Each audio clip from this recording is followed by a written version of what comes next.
Madison County Board of Education budget hearing and regular session for August 24th, 2017 is now called to order. Where are we first?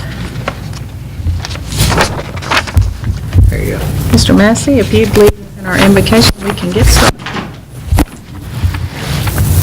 Dear Father, thank you for this time we can come together and just bless everyone that traveled here to attend the meeting and all the board members here present, that we're doing things that bless kids and are following your will. Amen. All right, I recommend approval of the agenda for August 24th, 2017. Motion? Second. A motion and a second. Any discussion? All those in favor of approving the agenda, please say aye. Aye. Aye. All right. Motion passes. Then I recommend approval of the minutes for July the 20th and July 27th.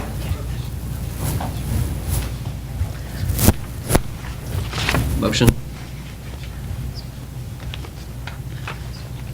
Second.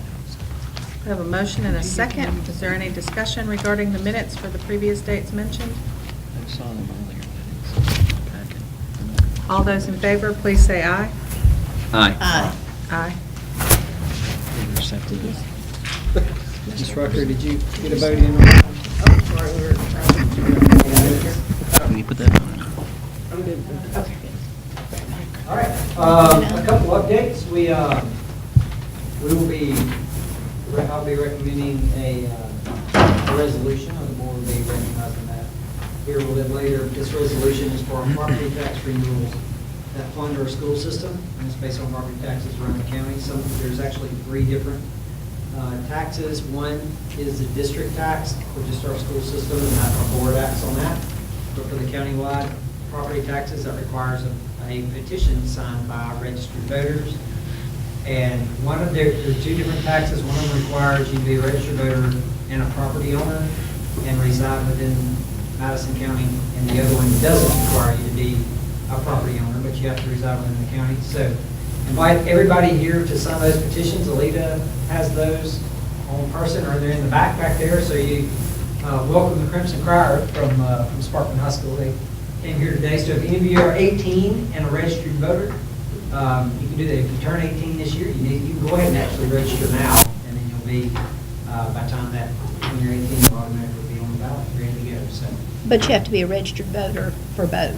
you have to be a registered voter for either one of those. So And that's a correct. property owner One for of one. them. Yeah. One of them, you got to be a property owner, and the other one. Yes, you did. I'm not sure which one is it. 1.5, Alita, are you sure? There's a sticky back here. The sticky note tells you which one you got on property. So this is a property tax. I wanted to give an update on some things in our system going on. We had a captain's clinic yesterday. We did some leadership training with our team captains from around our system. We had over 50 student athletes that converged at Riverton Intermediate School yesterday, and the program was run by Lead Off, but these are former naval officers who have developed this leadership training and this curriculum. And it's actually now a course taught at the Naval Academy, and those guys came and implemented that here. They've done that at several other colleges and universities. It's the first time they did it for high schools, and it was really a chance to kind of go over leadership type expectations, but really what are the values that we expect of our student athletes as a Madison County system.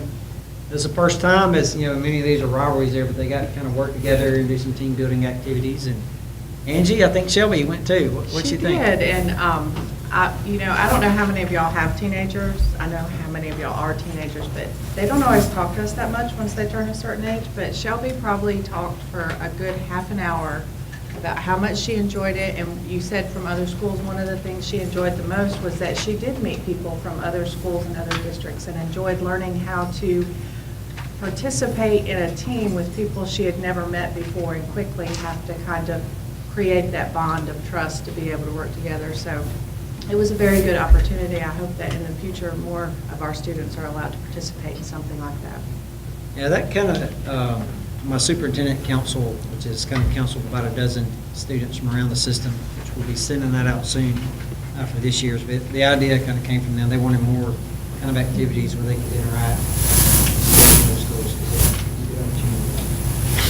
Also, we had Dr. Sheila Jones was recognized with the Volunteer Award for class, and she got recognized in their monthly magazine here for her volunteer efforts there. So I'll have this up here if you guys want to check it out later. So I want to congratulate her for the hard work that she did in being a leader for the state.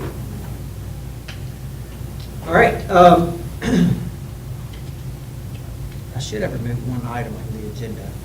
There's no request to address the board, so there's been drawn. So we'll just skip that one and get to it. Cindy, is that okay? That's appropriate. Okay. All right. We'll start off with a budget presentation with Ms. Karen O'Bannon for the 17-18. He's going to play Rocky music for us.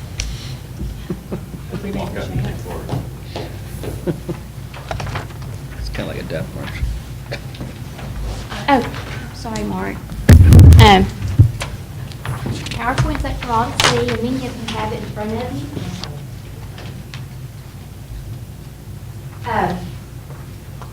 The red dots was kind of the mock or something Mr. Massey did, some paint splotches and stuff I thought looked really good, and they're accusing me of that being blood. That's really not what it was meant to be. The red splotches, I was trying to put in a little Crimson Tide. I was about to say, I'm thinking you were going for Roll Tide. Yeah, I was. Trojans, Crimson Crier, that's what it's for, okay?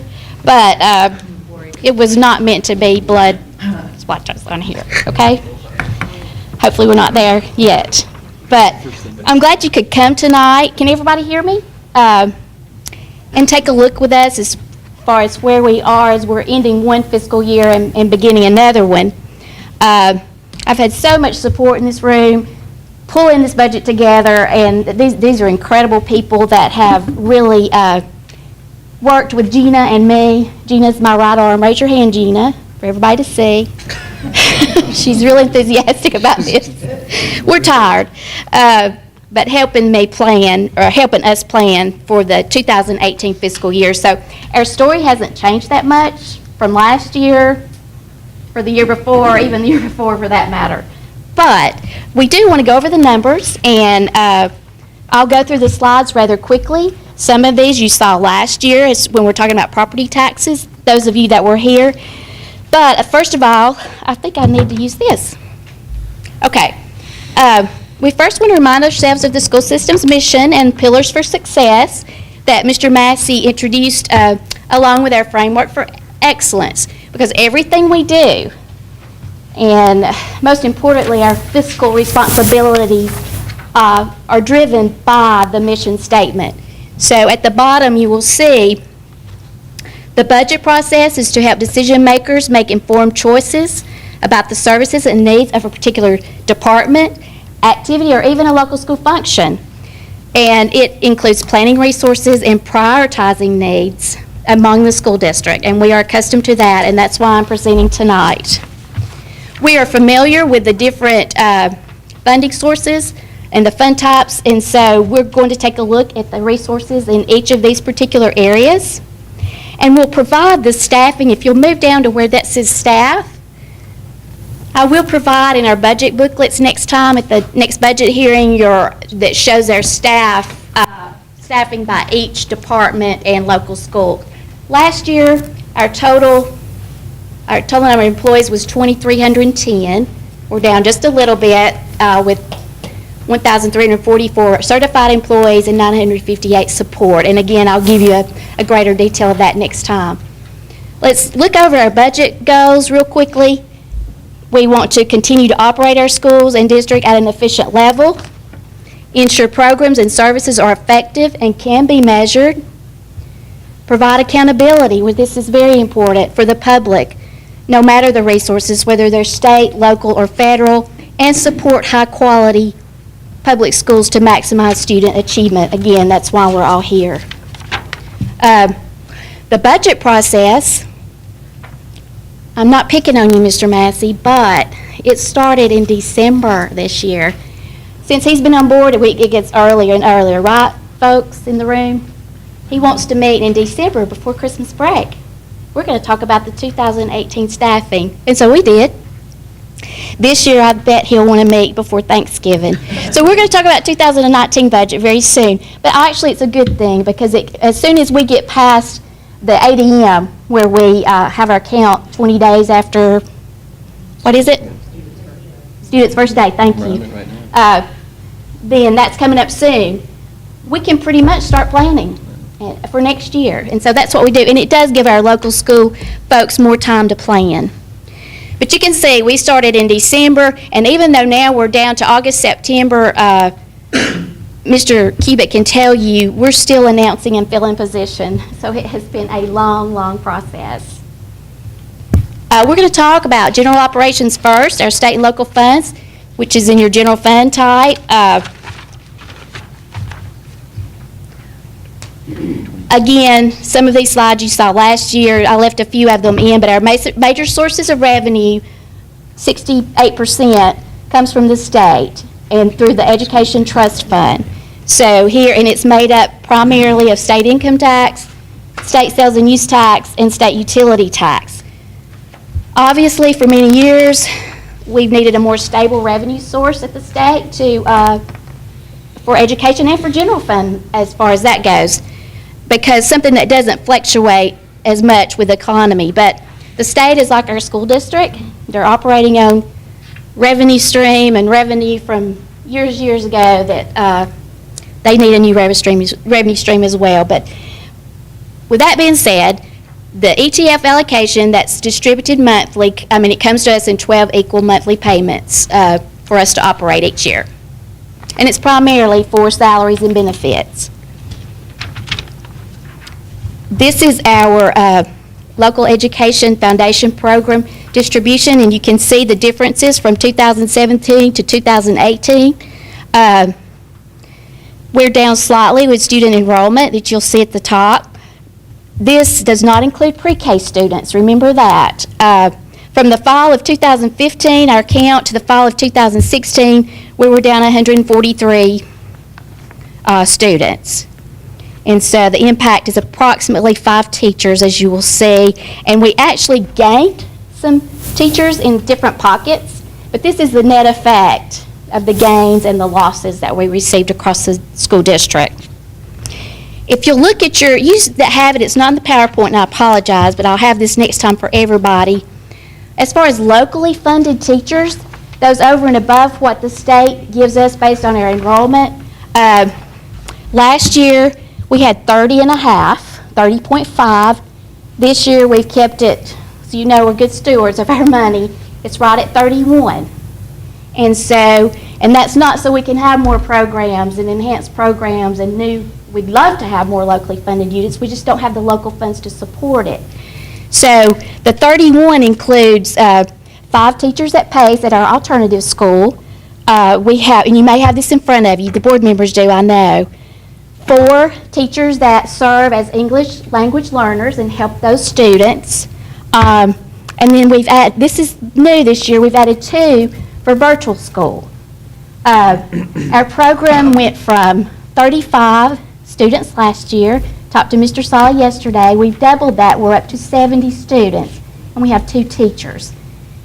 So that we may max it out at 80 because of the 2 teachers. But right now, those teachers are locally funded. As it grows, those may be charged out to schools with foundation units. We're not sure. We're just seeing how that's going to go. But the program seems to be really kicking off well and doing well this year. The other 20 out of the 31 locally funded, it's a combination of things. Our smaller high schools, our smaller elementary schools simply don't earn enough units to cover the class sizes. And even the high schools, Madison County and New Hope, we need to add a few units each year so that they can cover their electives and their core classes for graduation. And then our special education population moves around from year to year, and we're not sure what we'll need, so our collaborative services, as well as those self-contained units, change from year to year, and sometimes that requires us to add a locally funded teacher. But it's either class sizes with our small schools or to keep everything in balance. And our intermediate schools, we have 2, 4, 5, 6.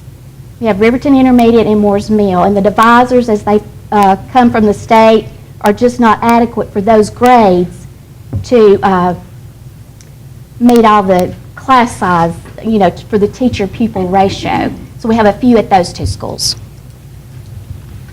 But 31 is absolutely remarkable, and it's amazing how our principals do it and our teachers do it with just 31 locally funded. Okay, let's see. Our grand foundation program state total this year, our grand total is $106 million. As you can see here, it was about the same last year. There's a little increase to help with benefits for retirement match and things of that nature. And you'll also see a slight increase in our student materials, our classroom instructional support from the state. So again, we're right at $106 million as we were last year. Here you'll see the other state funds outside the foundation program. We basically remained the same again this year as last year. The local match requirement, of course, is increasing by $500,000, and I'll explain that in a minute.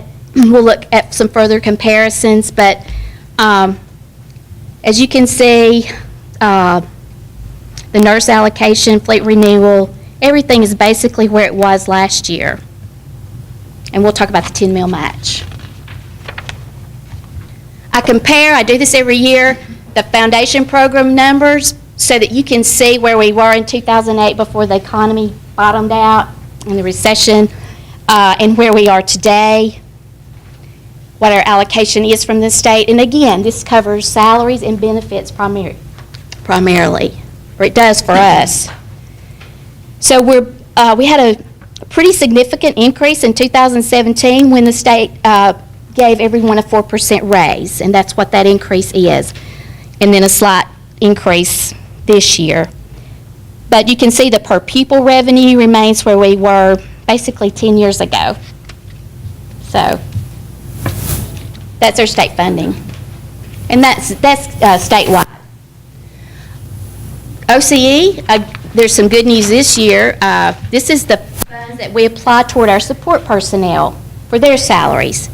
And it increased by about $500,000 this year, and we hope we can move some of those locally funded salaries from support, or we did, into state foundation money. And we hope to see that pattern continue. Then we have the big shortfall is transportation allocation. It's still not where we were 10 years ago. We're funded at about 80% of what it costs to operate. However, the state gives us earned positions based on the number of bus routes that we have and how many buses we operate. So they've allocated 35 where we receive the minimum salary for these positions, and we have 21 that we've been operating on, and we have a 99%, what is it, Dan, inspection? Safety rating. Safety rating, Mr. McCord. 99.9. And our mechanics are where they're supposed to be, and we have the number of mechanics that we're required to have. But other areas in the shop, we take that money and we use it for the program, but that's how we're able to operate when the state only funds us 80% of operating costs. And it does help us to buy a few buses every year, along with our fleet renewal money, and we'll talk about that in a minute. So the lower fuel prices has also helped us with this, and the efficiency of the department. I have a slide later on to talk about the fleet renewal for our buses. The 10 mil match. Let's move on to the revenues and the 10 mil match state foundation requirement for every school district in Alabama. It's the constitutional amendment that was passed in 2006 that made it mandatory. This year, our 10 mil match went from 10.2 to 10.8, and it's based on every school system contributes based on the value of 1 meal in your district. It's pretty easy for us. We take our 4 meal district tax and the revenue that it brings in for us and multiply 1 meal by 10, and that's how they come up with the 10.8. That is based on how we closed the fiscal year last year, so it's 1 year in arrears. So hopefully there won't be that much of an increase next year because our revenues this year didn't increase quite as much as they did the year before. So it's 1 year in arrears. So we're going to look at our property tax projections in just a moment, and we'll see what comes off the top first. It doesn't mean we send this money to Montgomery. What it does mean is they say, okay, Madison County, you've earned $106 million to pay your salaries. However, we're going to send you all of that except $10 million. So you'll end up receiving $96 million when they divide it out over 12 months. We don't receive the $106 million. We still have to pay those people, but our people. We still have to pay our folks, but it's reduced by $96 million, and you're required to participate. That's a 10 mil match requirement. So in essence, we can't use that property tax money for anything else. There's no discretion with it. Does that make sense? And these are our three major categories for local revenues: our property taxes, sales taxes, and TVA monies. Here, this is what Mr. Massey was mentioning to you earlier. This is our projections for revenues for 2018, and it's broken down the 5.5 county-wide meal tax. It's broken down by the 4 mil and the 1.5, and then the 4 mil district tax is just our county voters. Okay, so everyone outside Madison City and Huntsville City will be voting for that tax for our district. So it's very important, and we're looking at $14.5 million that we receive annually from these taxes, and it's about 30% of our local revenues. And we're already challenged with our inadequate local revenues, so we cannot afford for this not to go through. Remember, it's not a new tax. When you're talking to someone, this is a renewal of a tax that we've had for many, many, many years. It's up for renewal every 30 years. So this is that 30th year. It actually expires in 2019. So please get the word out and help us with our renewals. The 5.5, all three school systems will be voting. All the votes will go for that together, 3 school systems. But again, the District 4 is ours, our county voters, registered voters.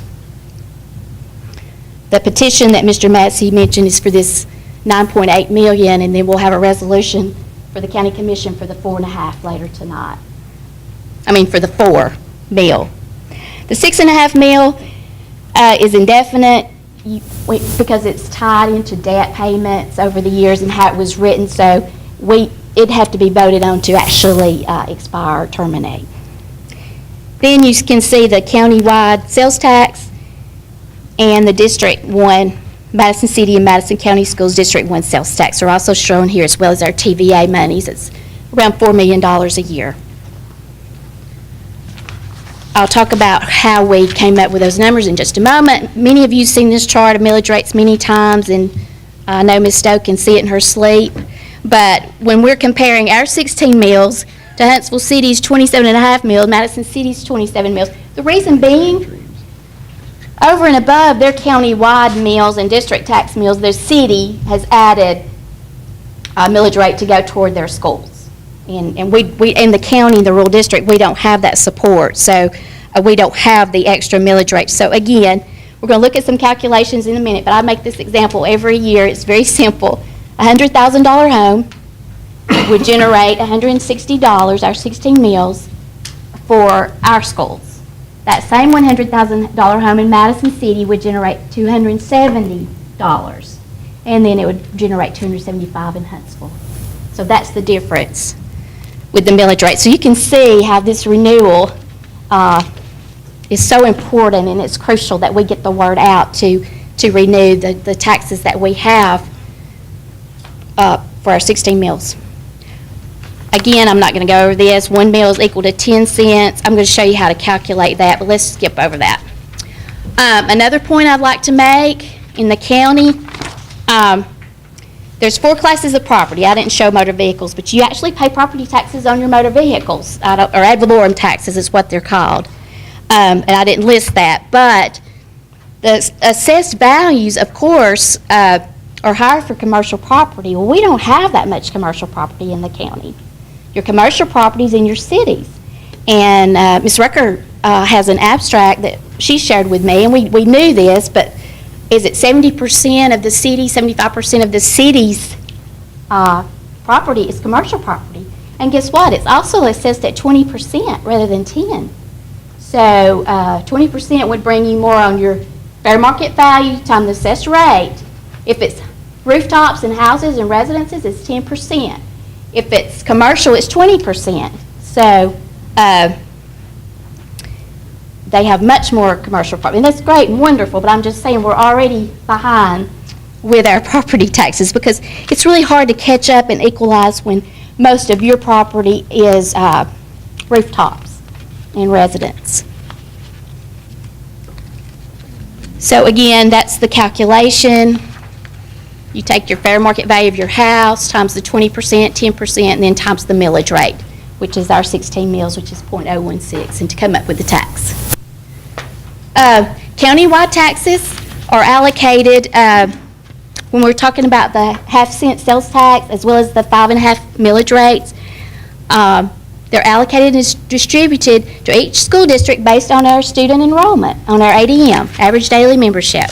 District taxes stay in the district in which they're collected in that boundary. So your property taxes for district is wherever you live within the boundary lines. So for this year, these were the percentages for countywide share based on student population. And if there was just a slight change from last year, we're slightly down. You can see that. And could be slightly down a little bit this year because of maybe some growth in Huntsville City. We don't know yet. We received this information in September, but this is based on last year's ADM. So that's how that works. This is our actual projections for local revenues. We saw a 1.5%, it was weird this year, 1.5% to 3% increase in our local revenue, so I basically averaged it with a 2% increase across the board to come up with those budget 2018 numbers. The other at the bottom, that's other local revenues, includes indirect costs, casual sales tax on boats and motor vehicles, business privilege tax, tobacco tax, Medicaid reimbursement, and on and on and on, insurance cost recoveries. And so where it's that projected, that's my best guess of how we'll end this year. And you can see that it fluctuates because of our insurance cost recoveries, and it'll probably be more in line with the other 2 years. That's a Karen O'Bannon projection. But anyway, 2018 looks fine and accurate based on an average of a 2% increase across the board. We can always do a budget amendment if the economy is just a boost, and we can do a budget amendment. We do one in January and June, but we start out until we know what it looks like with our collections before we amend anything. And this slide, I went back and updated it from September 15 to September 16 to show you. Now, this is strictly local monies, local general operating monies. So we're not looking at capital monies, which would reflect even greater discrepancy because of the municipal systems that have the dollars for capital needs that are put in by their city. So this is just strictly general operations. And you can see our funding per student is almost half less than Huntsville City. It's a $60 million difference annually. So out at the note at the bottom, I say this every year, but we just keep preaching that story and singing that song. Out of 137 school districts in the state, Madison County ranks 114 in funding and per pupil expenditures. Huntsville City ranks 12th, which is wonderful, and then Madison City 61. They're somewhere in the middle. But such a great school system with great expectations, we deserve better. I think we deserve better than 114. I think everybody in this room would agree with me. And this, we rely much more heavily on state resources, so that just shows the percentages of that because our state resources mostly cover personnel cost. And again, this doesn't include capital funds. Let's take a quick look at the expenditure side for general operations. Again, we're still in general fund compared to last year. You won't see much of a change in the different categories. Notice the percentages remain at the supports in the classroom, with the majority of that salaries for our personnel in the classrooms, with a low general administration, 2.4%. Overall, when you look at this, and I'll explain the beginning and ending fund balances in just a moment, the salaries and fringes, 18 and 17, for the entire general operating budget is about 83% of our budget. That's what we do. We pay people to serve our students, and so that's where our money is. And that's pretty typical. Statewide, it usually ranges from some of your wealthier systems, it may be in the 80% or below level, but it's typically somewhere between 83 and 86%. If you'll notice, we are required to maintain a 1-month operating reserve, what it costs to operate the school system for 1 month. And last year it was 12.5. We balanced the budget with an ending fund balance of 12.5. This year it's around 12.8 million. The other $1.5 million is funds that we are projecting to carry over, and this is a little complicated, but I won't waste your time with it. But CMP, the Child Nutrition Program, we transfer money to them every month to help with their benefits and their salaries. Well, once they receive and have a healthy fiscal balance, we can pull some of that back for general operations because it was general funds money to begin with. So we did pull back some, and that's the majority of that difference that we're projecting to carry over more than a 1 month's reserve in case we need something for emergencies or whatever. And you will see maintenance went from 13.2 to 12.7. Thank you. You're welcome, Mr. Wilkerson. Because what we're trying to do with Snyder, the Snyder program, and I'm making a point here, I know you're saying, where is she going with this? The debt service payments on all the Snyder enhancements should be budget neutral once we can, once we realize the efficiencies with our utility bills. So we haven't quite been there yet, and I've been putting a little bit more in the maintenance budget to cover and offset that. I didn't this year because we're going to sink or swim with that Snyder project, right, Mr. Wilkerson? And make sure that it covers the debt. And I just wanted to start out very conservative to make sure. And that's why you see that decline. But we do have more in beginning fund balance to carry over in case of an emergency or something that in the maintenance department. Okay. Any questions on this? I'll move on. I'm not going over any line items unless you need me to. Oh, with CMP, I will say the state requires them to have a 1 month operating balance, and it's about $1 million a month to operate the child nutrition program. So we ended the year with like 3.8, and so pulling back $1 million or so will not hurt them. They'll still have a healthy balance. And when you have a major capital project planned and there's a new cafeteria involved, CMP funds can be set aside for the equipment and the kitchen furnishings, and so that's what we've done. We have to explain to the state why their operating balance and reserve is more than the 1 month. And if it's over 3 months, in fact, we have to send in, or we're required to send in a corrective action plan or to explain. So that's what we explain. We're holding and setting aside in case we need that money for a cafeteria for capital projects. So, but we were still able to pull back $1 million. Fringe benefits, I provide that to you every year. You can see the retirement match went up this year, and thank goodness health insurance remained the same. This is the employer's part. We don't know of any other changes. I highlighted some more areas where local support, or we supplement state funds with local support. So health services, we have 30 absolutely phenomenal nurses in our school system, and that includes our lead nurse, Donna Stiles. And so the state really doesn't fund our nurses too well, as you can see.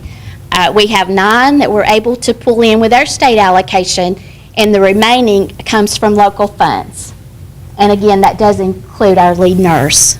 But it is mandated by the state that we have them. Yes, we're encouraged to have them, and what we don't do is, we don't have LPNs, because LPNs are less, but you have to have an RN close by to supervise them. So we do better off just to hire RNs throughout the district, because we're so spread out. And with the many needs we have with our students, not just the special education population, but Ms. Stiles could preach on this, it's not my area, but Diabetes, seizures, asthma. yes, thank you. We have a nurse sitting up there. I wanted to say diabetes, but it is unbelievable what those ladies do. It is amazing. So it's pretty much required in every school. And then our ARI reading coaches, we have 10 and a half that we're able to fund through state funds, and this year we have a total of 14, and 3 and a half are supported from local funds. Our pre-K services, and I hope I got this right, Ms. Stump, we have some pre-K teachers for typical peers. This supports, we get a big whopping $33,000 from the state, and we have 5 units for typical peers. I have 2 at Hazel Green Elementary, 1 at Madison County Elementary, please correct me if I'm wrong, 1 at Mount Carmel, and 1 at Riverton. And 3 at Endeavor. Okay. But I had the others right? Okay. And then our technology director, the state does share that salary with the local school systems across the state. General fund expenditures, I just touched on them. There's no way we could list every expenditure, but what I did this year is show you that in each category for instruction and instructional support, you'll first see the $111 million, that's for salaries and benefits alone. So for this category, the salaries and benefits represent 97% of that budget. And all this other stuff you see listed there is covered in that category. That's the other 3%. And I listed the software programs that provide annual support for instruction and for computer services, because they're both in this category, instruction and instructional support. And we have not, we've replaced some licenses to save money, but we have not added any in the 2018 budget. Operations and maintenance, the salary part is about 54% of that category, and it's $6.8 million, and these are the other areas that are covered in operations and maintenance. And I will say, since 2014, our water and electricity is down from 3.9 to 3.1, and that helps offset some of that cost. Thank you, sir. Thank you, Snyder. Our final capital payment to Snyder was last fall, right, Carrie, like November? And so we still haven't seen a full year of savings, so we're very optimistic on how that's going to look. Even though Huntsville Utilities, they keep increasing their price, we have a benchmark that we're following, so that increase is hurting us as far as our savings, but that goes with the territory. But we're doing good with our savings right now, and I'm optimistic that it'll be even better next year. Transportation, 80% of the budget covers salaries and benefits, $8.2 million. Again, I told you we're going to try to buy 15 buses this year, 10 from the state and local, and then we'll have 5 in fleet renewal that you'll see over in the capital projects funds. But these are the areas that are covered. We have routing software that we've had for years, and then the Synovia management software that is incredible, and it goes along with our time management system. And it's really helping us to hopefully go paperless forever and ever. And Mr. McCord and Mr. Evans have done a great job getting that up and going with our bus drivers. Again, we covered this before, the positions in transportation. Our general administrative costs, that is 68% of the budget for that line item, or salaries and benefits, 2.5, and that covers our central office, staff, superintendent, board members, professional service, attorney fees. You can read it for yourself. Purchasing services, warehouse services. And this is our annual support the business office, as well as Mr. Kubik's department. We have NextGen, which is our accounting budgeting software, ASOP, which is our substitute placement software, Chronos, our time management, and then SearchSoft and Records, which personnel is mainly the beneficiary from that, but it also works hand in hand with payroll. Let's move out of general operations and let's talk about our special revenue fund types, which are federal programs. These are allocations for fiscal year 2018.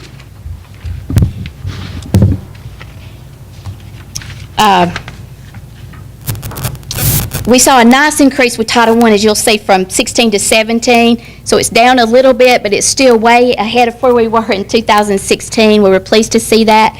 Pleased to see the increase in Title II, because we don't know what 2019 may bring, but our federal programs look good this year. These are preliminary allocations. We usually have the final by now, but we do not.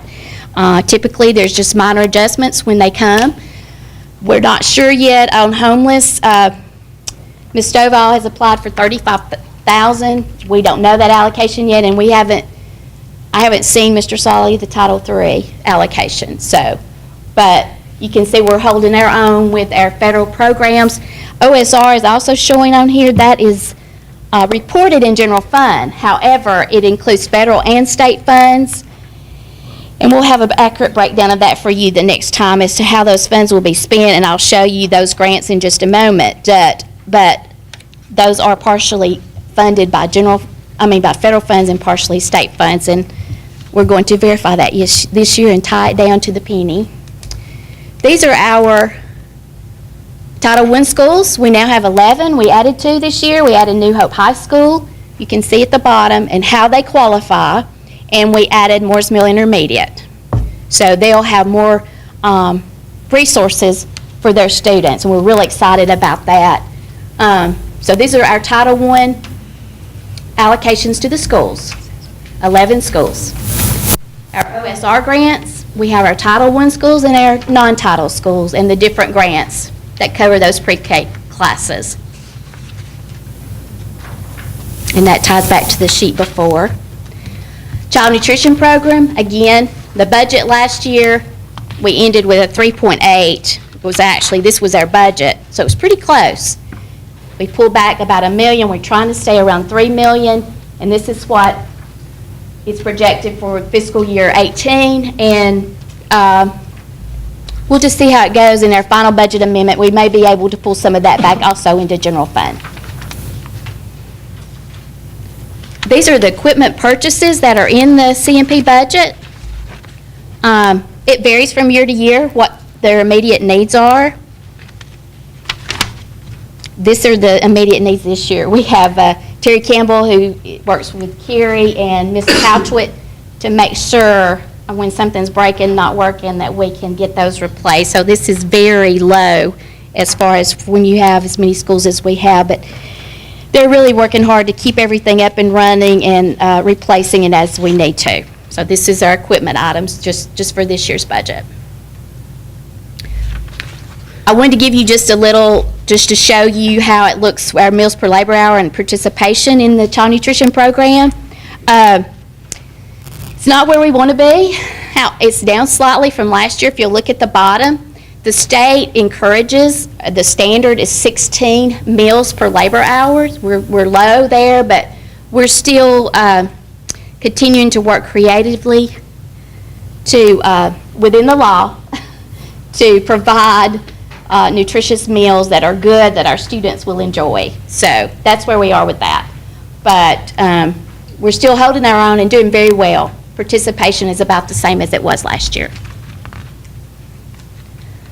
We're going to talk about our debt funds real quickly. This is what our annual debt payment is for this year. We'll see fleet renewal for those leases in a separate, but this is our different bond issues and warrants. This is our final payment, final year on the 2009 series. And the list, of course, the Snyder projects are there below and should eventually become budget neutral for general fund. We're not there yet, but our annual payments run with the Snyder $12.7 million per year without $10.8. capital projects funds quickly. These are what we have. We have our state allocation for buses. It's called fleet renewal. And we still have some debt service on 2 capital leases where we purchased approximately 20 buses at a time. They're 10 years old now, and they'll be coming off soon, and we won't get funding from the state for those, but we needed those at the time. So you can see we'll be using that money for the 2 leases that remain and to purchase 5 buses. Then the public school allocation, the state money that we receive for capital, is used entirely for our debt payments. It goes entirely to this. Karen, would you mind just explaining to the board a little bit how we get basically a reimbursement from the state if the bus is between 0 and 10 years I sure old, will. But after 10 years, we don't? And I think it's on the next slide. Okay. I sure will. And then our BRAC bonds, I've got another slide to show the detail for that. That's the balance where we are that's going forward October 1. And then our local warrant where we refinanced the 2009 series. We've already completed the Hazel Green mechanical. It was around $3.5 million total proceeds. We have the $1.2 million remaining for Owens Crossroads roof. So that's our capital money. That's what we have. Here we go, Mr. Massey. We have 219 buses in our fleet, 188 for the regular route, and 31 for our special needs students. And the state sends us over a 10-year period. Right now, it's $6,344 per bus over a 10-year period. Once a bus becomes 10 years old, it comes off in the funding because they won't fund you for anything over 10 years old. So you're constantly, it's kind of like a double-edged sword. You want the funding, but you've got to be able to have the money to buy the buses to keep up. So we have right now 150 that are eligible and 69 that are not because they're over 10 years old. And, you know, you ask yourself, well, should we do another lease so we can have more buses? But when you do that, they all come off at one time. So Mr. Evans and I looked at this, and Mr. McCord, we probably need to be buying, because the next 3 years, we're going to have 75 buses coming off due to age, 50 in 1 year. And really and truly, if we could buy around 22 a year, right, guys, that would keep up with, we're never going to be 100%, we don't think, to have them all 10 years old or less, but that would get us close. Does that make sense? We do not receive funding for anything that we're operating over 10 years old. The way we run and our mechanics and everything, where ours could go at least 12, but we can't convince the state to change that policy. So the funding ends after 10. And on top of that, your average bus is $88,000. When we buy those 15 buses this year, they're going to cost $88,000 a year, not $63,440 that the state gives us. And they realize it's under, they know it's under, they just don't have the money to send to the school districts to adequately fund transportation. Well, how many miles are put on a bus in an average school year? The average is probably around 10 to 12,000. And we travel about, 12,000 miles per day. But the average bus, and especially in the elementaries and middle schools, will be around 10. We have those with our bigger high schools and stuff. We travel so far now that they'll be up around 17 or 18,000. We had buses go to Cincinnati, Ohio this year, to Florida, to different places, and it's the only way our schools can afford to make these trips is on a school bus. So is this just lobbying at the state level from people who sell buses that we only get reimbursed for 10 years? We tried to. I'm just asking. Yeah, so we lobbied, I did, and worked with some legislators on it, and we're trying to extend that to 12, but what they wanted to do was just take that $63,000 and extend it to 12. We're like, no, we don't want that. We want the $6,300 a year for 2 more years, instead of having to get rid of buses that are in good shape. So they actually drafted a bill to do that, but then it ended up being a terrible bill, would have been for us. So, and they weren't willing to, they couldn't make it work the other way, so. The other thing, Mr. Massey, is transportation is funded at 80%. So what they're looking at when they do fleet renewal funding, it is funded about 75. So they're in that, they're never going to fund 100% when they're not funding even the operations.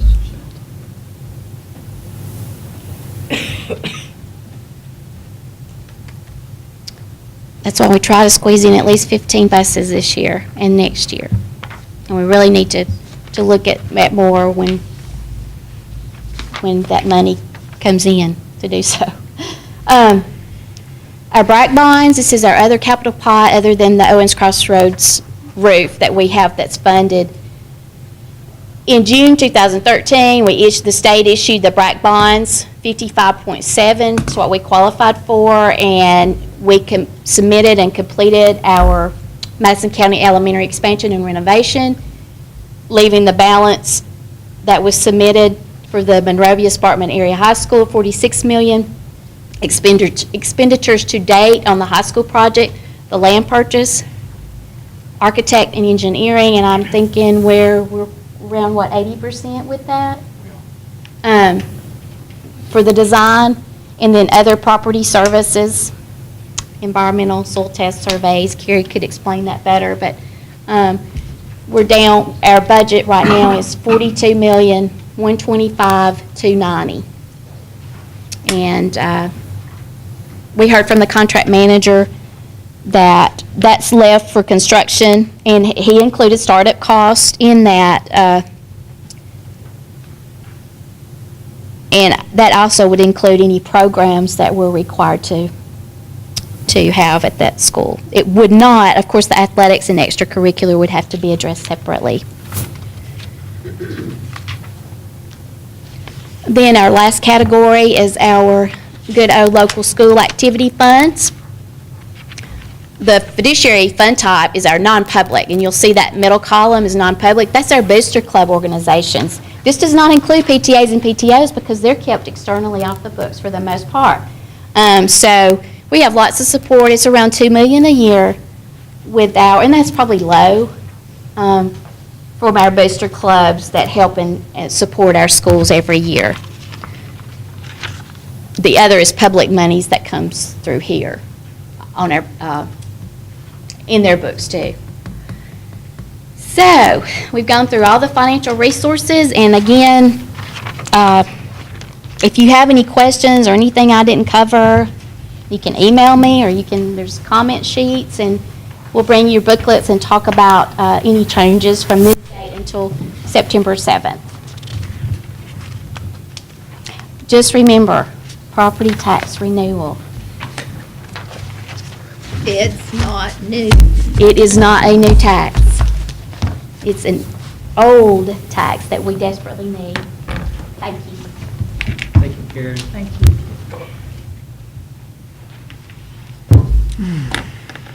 All right, we'll move on. Is there no other questions? We are skipping item 3. And moving on to item 4, for informational items. So, Alita, if you want to come on, make your way up. Alita is our community engagement coordinator. And one of the things that I'd asked her to address was our community advisory groups. It's policy 4.12. It's something that it's for the board members to use, principals and the superintendent. Just kind of needed some dusting off the shelf to revitalize. So Alita has worked with principals and myself to kind of have suggestions to present that to consider for updating this policy. You received in your agenda packet the proposed changes. They were in red. The highlights would include, we added an advocacy portion to the purpose for the group. We increased the number of members from 5 to 7, and one of those would give the principal the leeway to have a business leader who may not live in the attendance zone but supports the school to be a representative on that organization. We added meeting requirements, participation requirements, and we laid out a little bit more clearly how to replace members if the principals needed to do that. So that's pretty much the highlights. Any questions?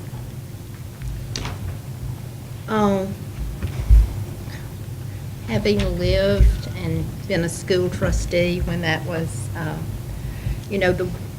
wonder if we're clear enough here where we say to advocate on behalf of the schools and the school system to local and state government officials.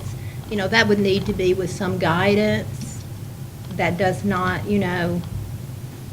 if you understand what I'm saying. I do, and I know that our goal is to organize across the county and have viable groups in every school that are well-informed and, kind of are liaisons with the public and with the governmental officials. But I think we have to be careful there. We need to speak with one voice. yes. And when I asked the principals to start gathering their members, I asked them to please put Mr. Massey on the agenda to come and speak to those groups. There are 4 meetings, so there will be 2 each semester. It gives, each of them an opportunity to get someone in there to talk to them who understands and can give them accurate information. And I would like to see us include in this that when there is a vacancy in the principal's position, that the people who would be included in the interview, whenever that is, would come from this group, because they would hopefully be the most informed people. Does that make Come on sense? with our strategic planning. No. Say that one more time. Your community advisory group. Uh-huh. Because, when, like, we had a principal vacancy in my district, and I was asked to Oh, find I 2 got you. people Exactly. to be there. It seems to me that it would be logical Yes. that, that the board member or somebody could choose 2 people, but they would Yes. come from this group. Yes, that's Because they exactly. would be the most aware of what's going on in the school and what the needs are, and Yeah, in because my that's what we opinion, chase that's you just guys my down opinion. on our interview wellness panel. We with 2 community members on that last round. And part of what we hope this will do is you have a ready, set group of folks that can plug right into that are already engaged with the school with that, yeah. I also think there should be an expectation, when you talk about advocating for our schools with local and state officials, that in order for them to be informed as to what's going on, the expectation is that they should be attending the school board meetings so that they can take that information back out to the schools and to the PTOs. They don't have to be at every one. I'm not saying they should be at every one, but there should be some sort of expectation that they attend a meeting or 2 or 3 throughout the course of the year.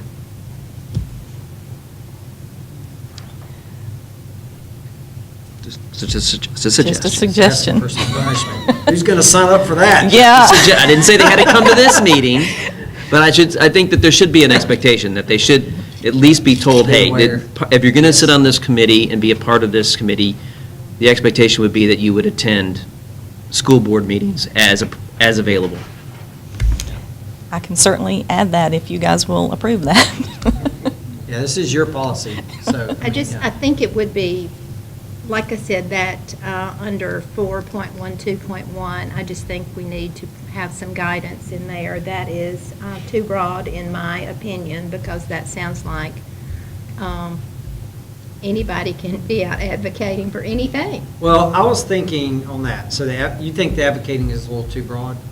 No, I want people to advocate for the school system, but I want, as I said, we need to speak with one voice. So that's where Tim Hall and his folks would come in as far as generating those talking points, supposedly, or whatever you want to call them. Like the tax renewal or. Yes, that Under they. the guidance of the school Correct. system, to advocate on behalf of There the you go. schools Correct. and the school system, That sounds- to local and state government officials, because we constantly have things, once the legislature goes into session, where they need to hear from people other than school board members. I mean, when they see us, they go, oh, yeah, okay, yeah, yeah. But it would be great, if we have these people that are willing to call their representatives and senators and say, hey, this is not going to work. Another thing in the budget, we're talking about the Medicare replacement money.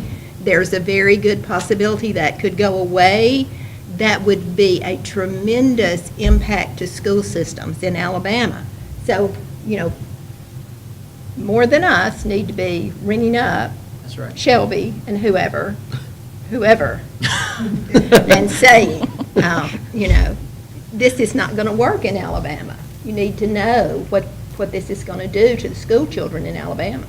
That would be a federal issue. Yes, Mhm. yes. But you're saying under the guidance of the system, kind of saying, yes. that's Yeah, it. I think it should say, under the guidance of the system, because I've been a school trustee, and not all of them do exactly what you want them to do, okay? They did not. You don't want them going rogue. Some of them were rogue people. You know. Not me, not me. But, people have different opinions. And if, there are always things that we need people to advocate for, but they need some channeling.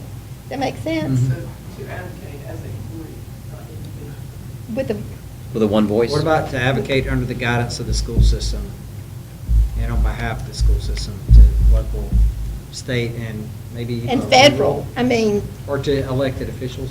we've got some major federal issues coming Just up. to speak with one voice, to speak with one voice in line with policies or guidance provided by the superintendent, the Board of Education, and others. Okay.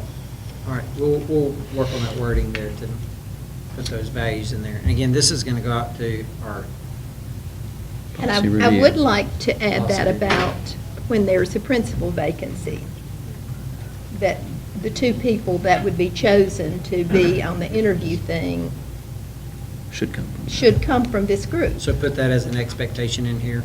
Members could be asked To to, participate Mhm. Or when Participate in a the process. principal vacancy occurs, as long as you're superintendent, you're allowing that to happen, correct. uh, So which I yes, think is a good thing. yeah, there's two complete new parts, and that's 412.5, 412.6, and 412.7. The other parts are revising. So the 412, Under 12.6, member expectations. the expectations, so we could put that under the expectations of,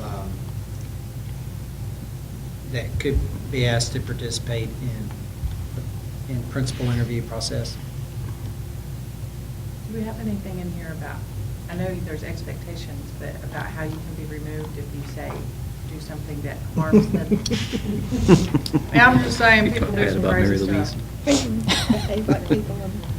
Yeah, but that's only if they don't. We only have replacing or resigning. Get arrested for a DUI. Yeah, we don't have one for misbehavior. Well, Should no, me, you probably ought to. I'm just kidding. Should we? But, I just have sat For on a misconduct? board other than this one, and somebody actually stole something from the board. And that was, we had nothing to say that that person had to then leave the board after, and so that made it very awkward, because this person we had no right to make that person leave the group, because we had nothing in our policy that said that a criminal act against the, see what I'm saying? So we Yeah. added something that anything that was harmful to the board or harmful to the group or represented them in a way that was So what it. Contrary to the values. How would of- you- That was some contrary to other the board vision. you were on, It was right? not this board. Would you say, I think we used our vision statement as part of what we said, is that anybody who acted in a way that contradicted the vision of the committee or board or whatever it was, that they could be removed by a majority vote. And we actually had to vote, because if it was something that was questionable as to whether or not it actually brought injury to the vision, then the board itself or the committee itself would vote yea or nay that you had to go. okay. Okay. So you couldn't just arbitrarily have one person say, I don't like them, they have to go. Yep. It would have to almost be either a vote that's unanimous or a decision between the principal and the board member. Yeah. So we'll have to work on the exit strategy there for misconduct. Yeah, you Just know, the with that person many that climbs the people. fence at the football game and grabs the official, those kind of people. Yes, ma'am. You'd never do that, would you? Oh, no. If you look at 4.12.2, in thinking about the last bulleted item on that first page. If you follow that literally, Ms. Rucker would not be appointing anyone for Sparkman High School. I believe, doesn't Or Sparkman fall maybe- in your district? Or we split it, she gets to choose one, I get to choose one, or That's something what- like that. That's what I think would happen, but that's not what this says. So would you want to specify that, or are there other schools that would need to be addressed besides Sparkman, where there's two more members? Well, there's Walnut Grove, but I don't think it's really split enough to actually. I know there's some little small pockets, but. So what if we put a parenthesis around the S? Will be selected by the board members from the district board member with the parenthesis S? She's talking about the next paragraph, the one where the Or principal. you could say board members from the districts that school serves, instead of saying Four where the members will be school's selected by the located. principal. What she's saying is, does Sparkman need to make sure that two of those are from? this Right area now, and they two each from pick that one. That's how they do it. Yeah. Some of Yeah. our schools have these pick, and so, and they'll have to work it out, like Legacy, you guys both cover Legacy Elementary, so you'll need to figure out if you have one or you have one. Nathan, some of your district is actually Riverton Elementary, but Angie picks both of those. So if you want to say in that, you guys could work that out, so maybe we could put board member, You might make that a little bit more generic Collaboration. than it is. because you have Trine, some folks in your district go to Sparkman too, Ms. Stowe. They do. That'd be a long drive to be on that advisory group, but, from Trine, Oh, yeah? outside Trine. So maybe a parenthesis S or something to recognize that. The board members would hopefully work that out. Probably what's been We can do happening is that. something that jumps out. Can you help that along? I think so. Yeah, we haven't really, I don't think,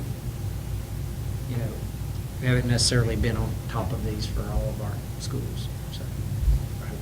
I just think once school gets started, and, they have so many things going on, this is one thing that's easy to fall by the wayside, so. So what about the dates then? Because the policy had the date, September 15th, the names are submitted to the superintendent, and September 30th is when the committee starts. Are those bad? I mean, is that tough? My principal's in the room.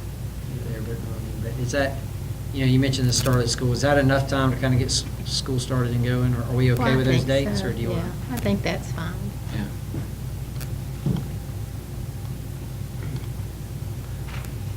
Does Sparkman 9 have its own, and Sparkman High, so the two of them have their own? In the past couple of years, they've used the same group, but I have actually served on Sparkman 9's group years ago, but it's very difficult when you can't meet the requirements because your kids will move on, so they've shared one the last couple of years. I would have to talk to Mr. Hester to see if they want to continue to do that. Well, thank you for your work on this. I know it's not easy to stand there and listen to us say what we don't like about it. You said a lot more than I thought you would, but that's okay. We'll fix So it. you're saying the school has an option? No, I they think just don't. Sparkman 9 had the option of Sparkman doing 9 it. really Well, they great. didn't have an option not to participate. They just utilized the same parents. Some had kids in Sparkman 9 and some in Sparkman 10 through 12. So should the group for Sparkman High School increase by one or two so that you can bring in two from the Sparkman? Because they'll always change, but at least Sparkman 9 would always have a representative sitting on the committee. So we've got it going from 5 to 7, so we're increasing Okay, the yeah, number that's fine. already. So basically, what you guys need to decide, would y'all want to combine them together or have two different advisory groups? We'll work that out. We can work that out. Okay.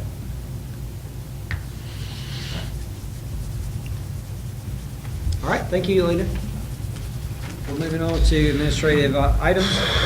I recommend approval of the financial statements, payments of bills, and the cash reports for June 2017. We have a motion and a second on letter A, a recommendation of financial statement, payment of bills, et cetera. Is there any discussion, question? All those in favor, please say aye. Aye. Aye. Motion passes. All right, I recommend approval of the Section 504 procedural manual as attached. Motion. Second? Motion and a second on the 504 manual. Any discussion or question? All those in favor, please say aye. Aye. All right. I recommend approval and of revisions to the Madison County Board of Education Policy Review, policy number 2.9. Second. The motion and a second on the policy update. Is there any discussion, questions? I can't see it. Were there any other comments in the last time you said one or two? Those are the ones I posted, and I sent you earlier, those were the only two. Okay, yeah, I just can't find it. Are you good, Mr. West? Mm-hmm. Any other question or discussion? All those in favor, please say aye. Aye. Aye. Aye. I recommend approval for the school resource officer memorandum of understanding between Madison County Sheriff's Department, Madison County Schools, for New Hope High School, New Hope Elementary, and Owens Crossroads. Motion. I think we have a motion and a second. Is there any discussion, question regarding the New Hope agreement for SRO? All those in favor, please say aye. Aye. Aye. All right, and this is for the agreement to take place. There's not, you know. I understand. We still have to get one there. She still has fireworks going off over When here. the Sheriff's Department has one ready, we're gonna, But we have somebody down there now, right? we do, yes, Okay. we have deputies there. He's giving you a nod. Who Okay. is I recommend it? approval of the computer operations manager position. Second. We have a motion and a second for the computer operations manager. Is there any question or discussion? Just making sure there's no increase in money, right? It's all good? Good. Any other questions or discussion? All those in favor, please say aye. Aye. Aye. All right. I recommend the board recognize the transfer of Hazel Green High School wastewater treatment plant ownership to HIC. Motion and a second concerning Hazel Green Treatment Plant. Is there any discussion, question?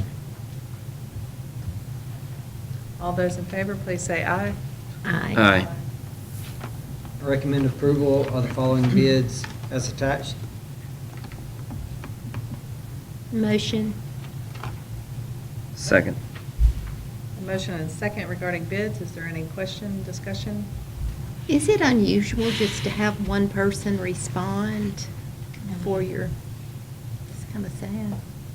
I think because we have so many cohorts, we can work with those communities, and once they're on those, a lot of times they're not responding as often or as frequently to our local bids. Hmm. But you never know, we still solicit bids to 10 to 12. And a lot of these are renewals. Yeah.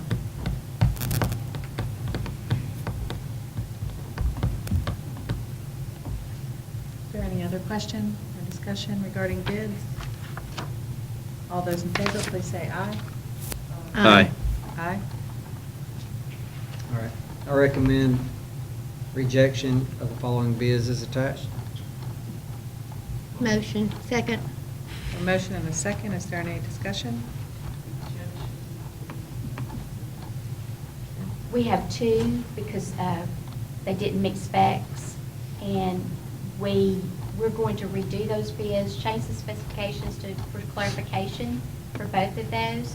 Instead of rejecting and negotiating what we have, it's completely, bid specifications need to be changed after relooking at both these areas. So we will rebid this and move forward, and we're just asking the board to reject those that have been already let.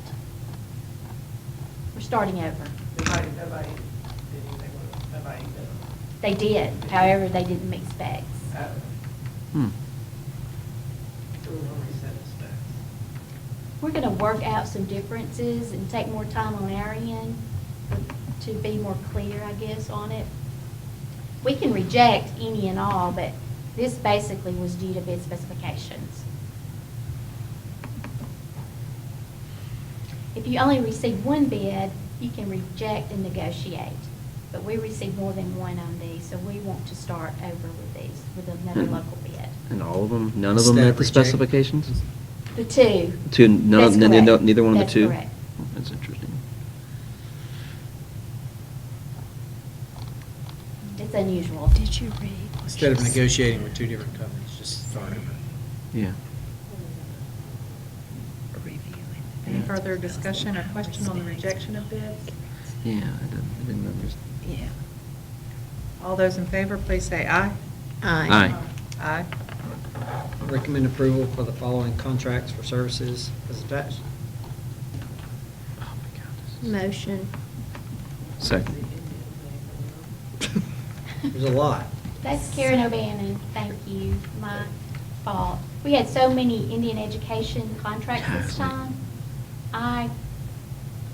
Our scholars, both sponsors for middle school, high school, were right in the middle, and I showed that as Indian education as well. That's the change, if that's what you're talking about, that came across this She's afternoon. asking Mhm. overall. Oh, They overall. have a festival in September, and they have a festival in September, and they contract with people to come in and, provide activities and whatnot for our Indian Education Festival. Where is it? It's been in Sharon Johnston Park, I assume it'll still be there this year. So it's like, anybody can go or just? Yeah, all of our Indian education students throughout the district, they all attend that day, which is about, somewhere in the ballpark, 1,000 to 1,200 students, so. But why is there one on here? Yes, The number 18 is on here You from got August birds and parade, new 9th dancing, to going May there. 15th. No, which one? Number 15, number 18. Is that For correct? Indian education, August 9th to May 15th. Is she the lead? cultural. Assist with classes. Okay, never Classes mind. and tutorial. I can't see that. It's, that's just part of the Indian Ed program. Yeah. Is there any further questions regarding contracts for services? All those in favor, please say aye. Aye.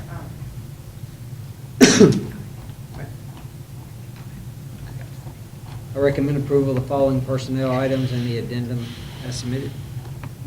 Motion. Motion and a second, is there any discussion? I do. Mary Stump, you sent, I saw something posted this week for 3 special ed, so where are we at on that? We had 11? This will May 16th. So these 3 that you posted this week is because people, resignations, after we had hired them? Or they could have been Some of them were already, but 10 years in. Only one of those 3 is a resignation, so that we just hired. one Okay. weeks ago. The others were already in place. And all of these people will be itinerant now, is that correct, Mary? They've actually been itinerant for some time. Well, we're just specifying that they're going to be itinerant now. And you are allowing the principal to help you choose if Yes, they... yes, they have been invited. Thank you. Any further discussion or question regarding personnel items? All those in favor, please say aye. Aye. Aye. All right, you want to leave our other business? Yes. Ask Cindy. Okay, at this time, the Madison County School Board will enter for a vote, a resolution to the Madison County. We vote on this and then take it to the Madison County Commission, but basically, we have to vote on a resolution that allows us to request that the tax renewals be placed on the ballot. And so that's what we'll be doing at this time. I can read them if you'd like, but they're pretty lengthy, and they will be available if approved. We've already read them. So, at this time, I will entertain a motion to approve the resolution of the Madison County Board of Education to add a tax renewal, which is a renewal of a tax you're already paying, it's not new, to be sent to the Madison County Commission to appeal to the probate judge to place on the ballot. Motion. Second. Motion and a second, is there any question? Everything we're approving came from the attorney. That's Yes, correct. ma'am. The attorneys there, that's correct. I believe it was sent out. You've reviewed it, Cindy. I've reviewed it, and Tom Francis, your bond attorney has reviewed and had some suggested changes which were made today. Today. Or they, And Say what? They were minor. Minor, okay. changes. Do we have the updated thing? it should be the one you have. is the updated.